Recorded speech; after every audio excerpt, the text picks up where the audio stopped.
রাজধানীর পুরান পল্টনের কালভার্ট রোডের জামাল টাওয়ারে বুধবার ভোররাত্রে এক ভয়াবহ অগ্নিকাণ্ডের ঘটনা ঘটে। স্থানীয়দের দেওয়া তথ্য অনুযায়ী ভোর ৫টা ৩৫ মিনিটে আগুনের সূত্রপাত হয়।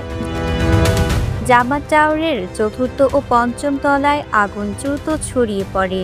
খবর পেয়ে ফায়ার সার্ভিসের ১৪টি ইউনিট দ্রুত ঘটনাস্থলে পৌঁছায়। ঝুঁকি বিবেচনায় ১৪টি ইউনিট পাঠানো হলেও ৯টি ইউনিট আগুন নিবানোর কাজে সরাসরি অংশ নেয়।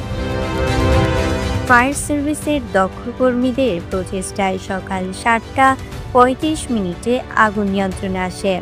তবে আগুন পুরোপুরি নেভাতে ড্যাম্পিং টাউনের কাজ এখনও চলমান রয়েছে। অগ্নিকাণ্ডের সময় ঘটনাস্থল থেকে ২ জন পুরুষকে উদ্ধার করে ফায়ার সার্ভিস। প্রাথমিকভাবে আগুন লাগার কারণ জানা যায়নি। ঘটনা তদন্তের পর বিস্তারিত তথ্য প্রকাশ করা হবে বলে জানিয়েছেন ফায়ার সার্ভিস।